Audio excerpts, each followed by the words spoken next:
10 failed attempts to colonize North America. 10 San Miguel de Guadalupe 1526 and 1521, a Spanish undertaking set out to investigate South Carolina. They got back to Cuba with 60 prisoners and a shining report of a land that would make an incredible state, populated by neighborly locals who shouldn't be prevailed. An affluent neighborhood official, Lucas Vasquez de Ayllón, was dazzled by their report and before long got consent from the Spanish crown to establish another settlement in the land. Ayllón obligated himself subsidizing the endeavor of 6 boats and 600 pilgrims. Weighed down with provisions, they withdrew in July 1526 to establish the primary European province in North America since the Vikings more than 5 centuries prior. 9 Charlesbourg Royal 1541. The following settlement to be implicit North America was established by Jacques Cartier, who had spent numerous years reviewing the shore of Canada with the first point of finding a protected ocean course to China.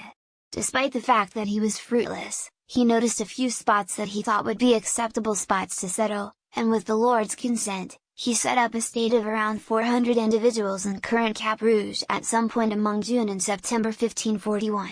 He named the settlement Charlesbourg Royal after Charles II, Duke of Orleans. At first, the province was effective, enduring its first winter in spite of the cruel Canadian climate and being on non-partisan, if not well-disposed, terms with the local Iroquoians. They fabricated a fortress in 2 areas, one by the base of the waterway to secure the boats and houses and another at the head of a close-by slope for guard. The homesteaders went chasing for valuable metals and discovered heaps of precious stones and gold.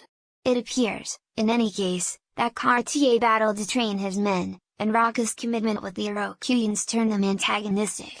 At the point when he showed up in France, notwithstanding, Cartier discovered that the precious stones and gold they'd thought they'd discovered were really useless minerals. De Roberval took over control of the settlement, however the circumstance just intensified, and they surrendered it in 1543 after ailment, awful climate, and conflicts with the locals made the fortification appalling. 8 Fort Caroline 1564. St. Augustine is popular today for being the most established constantly possessed European settlement in North America. The story might have been vastly different, however. In June 1564, a year prior St. Augustine was established, 200 French settlers fabricated Fort Caroline on the northeastern Florida coast. These posts attempted to contain episodes of rebellion while they grappled with assaults by the locals, yearning, and infection. The stronghold persevered, however the confidence of its occupants was low and the Spanish scholarly of its reality in mid-1565. The fortress was fortified by Jean Ribault and hundreds additional pilgrims and officers in August, yet at that point, the Spanish government had just composed an undertaking to overcome it. The Spanish undertaking, driven by Pedro Menendez de Avalos, cruised up the northern coast however ran into Ribault's armada, who drove them off. The Spanish troopers made landfall further south and assembled a post. This fortification would come to be known as St. Augustine. Ribault accumulated a multitude of 600 and cruised south to pulverize the new fortification, however his armada was hampered by an unexpected tempest. Menendez exploited the climate and walked overland to Fort Caroline, dispatching an unexpected assault in September and holding on to it, slaughtering all inside aside from 50 ladies and children. The Spanish torched the fortress, yet Fort Caroline proceeded as a modified Spanish station until 1568, when a French swashbuckler, de Gourgues, torched it in retribution. 7 Santa Elena 1566. 2 years before Ribault manufactured Fort Caroline, he and his adherents had established Charlesfort further up the coast, in current South Carolina. The settlement fizzled inside a couple of months, and they eventually moved to Fort Caroline. Be that as it may, Menendez, regardless of whether to compound an already painful situation to Ribault or in light of the fact that he enjoyed the site, chosen to resettle Charlesfort as the Spanish province of Santa Elena. It was proposed to be the capital of Spanish Florida, and the legislature was moved there from St. Augustine in 1566. Santa Elena immediately turned into the focal point of military and strict missions going north, especially for Juan Pardo's campaign, which set up a line of brief fortresses up the Appalachian mountain range, the furthest European pilgrims would wander inland for one more century. Santa Claus Elena itself was, close by St. Augustine, the primary fruitful long-haul European state in North America, flourishing until it was assaulted and consumed by locals in 1576. The Spanish returned 1 year from now, and in 1580, they effectively pushed back an assault by 2,000 locals.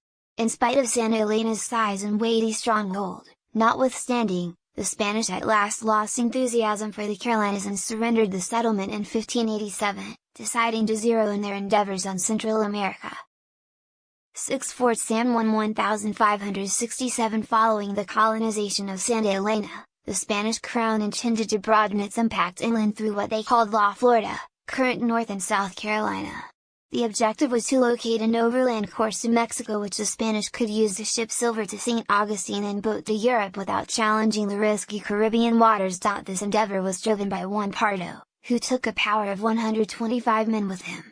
Renaming it Cuenca and guaranteeing it for Spain, the Spanish manufactured a fortress to control the town, Fort San Juan, and left a post of 30 to secure it before moving on.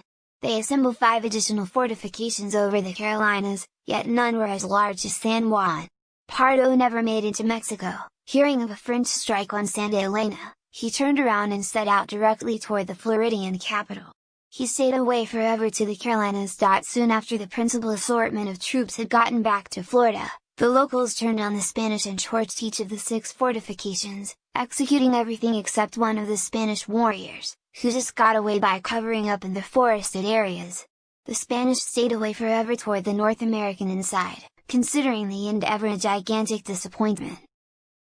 5 Ajacan Mission 1570. In 1561, a Spanish campaign to Virginia caught a Native American kid. He was taken to Mexico, raised as a Catholic, and dedicated as Don Luis.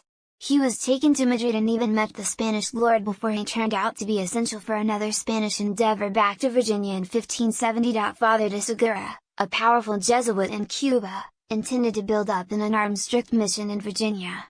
While it was considered profoundly unordinary at an opportunity to send a mission without officers, he was conceded authorization. He and 7 different Jesuits, a Spanish kid, and Don Luis, their translator and guide, embarked for Virginia in August 1570. They showed up in September and manufactured a little wooden mission before setting up contact with the close-by local clans. Where Luis disclosed to them he needed to locate his hometown, which he hadn't seen in approximately 10 years. The Jesuits let him go. They attempted to discover him, since they couldn't speak with the locals without his assistance. In February 1571, 3 of the Jesuits discovered Don Luis' town, where Luis and the locals murdered him, and afterward he drove the local heroes to the mission, where the remainder of the Jesuits were executed. Just the Spanish kid was saved. He was reclaimed to the village. In 1572, a Spanish campaign returned and recouped the kid, murdering 20 locals in counter. The mission was relinquished, in any case, and the Spanish stayed away forever to Virginia. 4 Roanoke 1585. In 1584, Queen Elizabeth allowed Walter Raleigh a contract giving him the option to build up a settlement in North America. His objective was to set up a base from which to irritate the Spanish fortune armada, which was the fundamental course of Spain's economy at that point, and furthermore for future investigation of the mainland. They arrived in Roanoke in August and set up a little settlement of around 100 people. The armada at that point got back to England to bring more supplies. In June 1586, the settlement was assaulted by locals. Sir Francis Drake halted at the stake not long after and got the Pilgrims, returning them to England. The first armada got back with provisions from England after that and, finding the province surrendered, left a little unforeseen of 15 men behind to hold the island in Raleigh's name before getting back to England. In 1587, Raleigh dispatched another 115 pilgrims to gather the unexpected and take them to the Chesapeake Bay, where another state would be manufactured. At the point when they showed up in Roanoke, be that as it may, all they found of the 15 men was a solitary skeleton. The new settlers stayed in Roanoke rather, and the armada got back to England to discover help and backing. Sadly, the episode of battle with Spain made the long ocean journey practically inconceivable, and it was late 1590 when the armada was indeed ready to make it to Roanoke. They got back to discover the settlement deserted. There was no indication of a battle, and the structures had been destroyed in a systematic manner, proposing there was no hurry to leave. All they discovered was Croatoan cut into a fence post, and the letters CRL on a close-by tree. Since the Pilgrims had consented to cut a Maltese cross in the event that they'd had any trouble, it was expected that the settlers had moved to the close-by Croatoan island. Awful climate kept the English from checking, be that as it may, and they got back. The English didn't return until the colonization of Jamestown 17 years after the fact, and they never found any clear hint of the Roanoke pioneers. 3. St. Croix Island 1604 Today, St. Croix Island is an uninhabited island off the shoreline of Maine, with no ferry. In the mid-1600s, however, it was the site of an early French state that should be the first forever involved, rather than occasional, settlement in the locale the French called Acadia, or Lacardie. Since the disappointment of Charlesbourg Royal around 60 years prior, the French crown had indicated little enthusiasm for advanced Canada. However, after the endeavours to colonize Sable Island in 1598 and Tadoussac in 1600, French enthusiasm for Canada was developing again. St. Croix was picked after extensive reviewing of the area had recognized the most ideal areas for settlements. The island appeared to be ideal, well protected from both the locals and the English. It must be assaulted from one heading by vessel, which made it entirely solid. The dirt was acceptable, and there were a lot of trees. In the beginning of the state, spirit was high, and the settlement was set up rapidly. Be that as it may, it started to snow on October 6. Many surrendered to an unusual land malady which made their teeth drop out and sap their energy. Later investigation of their bones uncovered that they were tormented by scurvy. When the first head of their undertaking, François Dupont, returned in June the following year with boatloads of provisions, they settled on the choice to move to an alternate site. The structures were destroyed and sent over the Narrows to the new site of Port Royal.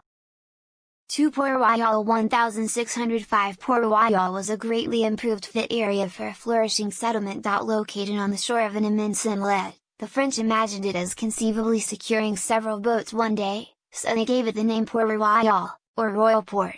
They assembled their first settlement against the northern mountains by felling trees and setting up a basic wooden palisade around the structures for security. Upheld by the prolific soil and mild atmosphere, and helped by the close-by Micmac individuals, they succeeded. Worried about the low spirit at St. Croix, they even settled a social club which facilitated incessant galas and craftsmanship shows, including theatre creations. In any case, the state must be surrendered in 1607 after its originator, Pierre Douglas de Monts, had his Haida exchanging permit denied, eliminating the province's fundamental wellspring of income. The settlement was left in the possession of the Micmac and recolonized by a little French endeavor in 1610. The province never became to any impressive size, in any case, and clashes over the association of the Jesuits in the settlement prompted divisions. It was caught fire while the pioneers were out by the English traveller Samuel Argall. The state was surrendered indeed, and the pioneers went to live among the Micmac. 1. Popham Colony 1607 Energized by developing English enthusiasm for North America, King James contributed 2 organizations with the rights to settle New England, the London Company and the Plymouth Company, the 2 of which were portions of the Virginia Company. After a whirlwind of energy and venture, the London Company set up their state of Jamestown in Virginia, and the Plymouth organization settled theirs at Popham in Maine. In contrast to the Jamestown settlement, which lost over a portion of its kin to illness, the Popham state was to a great extent fruitful regardless. Things went ahead, nonetheless, when they couldn't exchange with the locals as much as they'd expected, and their chief, George Popham, kicked the bucket in 1608. A fire torched the storage facility, wrecking a large portion of their provisions. Following food deficiencies, over a large portion of the pioneers decided to profit to England for the following gracefully transport. The rest of the pilgrims were resolved to forge ahead, notwithstanding, and the late spring was better.